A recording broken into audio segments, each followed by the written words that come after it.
Welcome to my point. വാക്കുകൾ കൊണ്ട് ചിത്രം വരയ്ക്കുക എന്ന് പറയുന്നത് പോലെ വളരെ ഭംഗിയിലാണ് ഓരോ വാക്കുകളും വിവരിക്കുന്നത്. വായനക്കാരെ മനസ്സിലാക്കുന്നത് പോലെ അത്രയും ലളിതമായ ഭാഷാ ശൈലിയിലൂടെ കഥ പറഞ്ഞു പോകുമ്പോൾ ദൃശ്യാവിഷ്കരണം കൂടി വായനക്കാരിൽ പ്രതിനിധാനം ചെയ്യും. ഞാൻ ഈ പറയാൻ പോകുന്ന പുസ്തകം ഇന്ന് ജനമനസ്സുകളിൽ വളരെയധികം ഇടം നേടിക്കൊണ്ടിരിക്കുന്നു.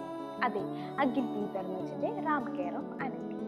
എന്ത് രസകരമായാണ് ഒരു ന്യൂജൻ കഥാലോകം ആ പുസ്തകത്തിൽ സൃഷ്ടിക്കുന്നത്. മലയാളത്തിലെ പുതിയ തലമുറയിൽ വലിയ സ്വാധീനം ചെലുത്തിയ ഒരു കൃതി തന്നെയാണ് അഖിൽ പി ധർമ്മജന്റെ റാം കെയർ ഓഫ് അനന്തി. സാധാരണ പ്രണയ കഥയല്ലാതെ യുവതലമുറയുടെ സ്വപ്നങ്ങളും ജീവിത സമരങ്ങളും സമൂഹത്തിന്റെ യാഥാർത്ഥ്യങ്ങളും ചേർന്ന കഥയാണ് ഇതിൽ പറയുന്നത്. അഖിൽ പി ധർമ്മജന്റെ റാം കെയർ ഓഫ് ആനന്ദി എന്ന നോവൽ മലയാള സാഹിത്യത്തിൽ പുതിയൊരു വഴികാട്ടിയായി മാറിയിട്ടുണ്ട്. 2020 DC ബുക്ക് പ്രസിദ്ധീകരിച്ച ഈ നോവൽ 2025 ഇംഗ്ലീഷിലേക്ക് പരിഭാഷപ്പെടുത്തുകയും കേന്ദ്ര സാഹിത്യ അക്കാദമി പുരസ്കാരം നേടിയിട്ടുമുണ്ട്. കഥയുടെ നായകൻ എന്ന് പറയുന്നത് റാം എന്ന ചെറുപ്പക്കാരനാണ്. ആലപ്പുഴയിൽ നിന്ന് ചെന്നൈയിലേക്ക് എത്തുന്ന ഒരു യുവാവ്. സിനിമാ പ്രേമവും എഴുത്തും തന്റെ സ്വപ്നമായി കരുതിയ റാം നഗരത്തിലേക്ക് എത്തുമ്പോൾ യാഥാർത്ഥ്യത്തിന്റെ കഠിനമായ വഴികളാണ് കാണുന്നത്. അവിടെ അദ്ദേഹം പരിചയപ്പെടുന്നത് ആനന്ദിയെയാണ്. ആത്മവിശ്വാസം നിറഞ്ഞ തുറന്ന മനസ്സുള്ള ഒരു പെൺകുട്ടി. ആദ്യത്തിൽ കാണുമ്പോൾ തന്നെ അവർ ഇരുവരും തമ്മിൽ പൊരുത്തപ്പെടാതെ പോകുന്നു. തർക്കങ്ങളും തെറ്റിദ്ധാരണകളും അവരെ വേർതിരിച്ചു വയ്ക്കുന്നു. എന്നാൽ അവർ തമ്മിലുള്ള സൗഹൃദം വളർന്ന് പ്രണയത്തിലേക്ക് മാറുന്നു. പറയാതെ പോകുന്ന പ്രണയമാണ് കേട്ടോ. റാമിനും ആനന്ദിക്കും ഇടയിലുള്ള ബന്ധം പ്രണയത്തിന്റെ സൗന്ദര്യവും അതിന്റെ വേദനയും ഒരുപോലെ തുറന്നു കാണിക്കുന്ന ഒന്നു തന്നെയാണ്. ജീവിതത്തിലെ ലക്ഷ്യങ്ങൾ, വ്യക്തിപരമായ സ്വപ്നങ്ങൾ, സമൂഹത്തിന്റെ സമ്മർദ്ദങ്ങൾ എല്ലാം കൂടി അവരുടെ ബന്ധത്തെ പരീക്ഷിക്കുന്നു. എത്ര ദൈനികമാണ് ആ അവസ്ഥ. കഥയിൽ മല്ലിയെ പോലുള്ള ഒരു കഥാപാത്രം കൂടി എത്തുന്നു.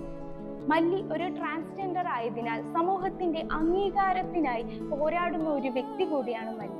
LGBTQ സമൂഹത്തെ അതിമനോഹരമായി തന്നെ റാം ഈ പുസ്തകത്തിൽ ആവിഷ്കരിച്ചിട്ടുണ്ട്. റാമിന്റെ കൂട്ടുകാരും വെട്രി, രേഷ്മ നഗരജീവിതത്തിലെ അനുഭവങ്ങളും കഥയെ സമ്പന്നമാക്കി പുരോഗമിക്കുന്നു ഓരോ കാര്യവും. മല്ലി പറയുന്ന ഒരു വാക്കുണ്ട്: നമ്മുടെ ജീവിതത്തെ ചുറ്റിപ്പറ്റി നിൽക്കുന്നവരിൽ മിനിമം ഒരാളെങ്കിലും നമ്മളെ രഹസ്യമായി പ്രണയിക്കുന്നുണ്ട്. എന്തെങ്കിലും കാരണം കൊണ്ട് അത് അവർ വെളിപ്പെടുത്തുന്നില്ല എന്ന് മാത്രം. അതുപോലെ തന്നെ നമ്മളും രഹസ്യമായി ആരെയൊക്കെയോ പ്രണയിക്കുന്നുണ്ട്. അതുപോലെ ആനന്ദി പറയുന്ന ഒരു വാക്കുകളും ഉണ്ട്: നമ്മുടെ ലൈഫിലെ ചില കാര്യങ്ങൾ മറ്റുള്ളവരോട് പറയുന്നത് കൊണ്ട് നമുക്ക് പ്രത്യേകിച്ച് ലാഭമൊന്നും ഉണ്ടാകില്ല. പക്ഷെ ചില കാര്യങ്ങൾ ഉള്ളിൽ തന്നെ ഇരിക്കുന്നതാവും നല്ലത്. റാം, ഈ സിമന്റ് ബെഞ്ചിലെങ്കിലും എന്റെ പേരിനൊപ്പം നിന്റെ സ്ഥാനം പിടിച്ചോട്ടെ എന്ന് മല്ലി പറയുന്നതും വളരെ വേദനാജനകമാണ്. റാം കെയർ ഓഫ് ആനന്ദി ഒരു സാധാരണ പ്രണയകഥ മാത്രമല്ല, പുതിയ തലമുറയുടെ സൗഹൃദത്തിന്റെ, പ്രണയത്തിന്റെ, സാമൂഹിക പോരാട്ടങ്ങളുടെ ഒരു ചിത്രം കൂടി അതിമനോഹരമായി ഈ നോവലിൽ നമുക്ക് കാണാം. പാട്ടി, വെട്രി, രേഷ്മ എന്നിവരിലൂടെ കടന്നു പോകുന്ന നഗര ജീവിതത്തെക്കുറിച്ചും ഇത് വളരെയധികം നമുക്ക് കാണിച്ചു തരുന്നു. സാഹിത്യത്തിലെ യുവ വായനക്കാർക്ക് ഏറ്റവും പ്രിയപ്പെട്ട കൃതികളിലൊന്നായി ഇത് മാറിയിരിക്കുന്നു അല്ലേ? അത്രയും മനുഷ്യനെ തന്നെ, യുവതലമുറയെ തന്നെ കുലുക്കിയ ഒരു പുസ്തകം കൂടിയാണ് റാം കെയർ ഓഫ് ആനന്ദി.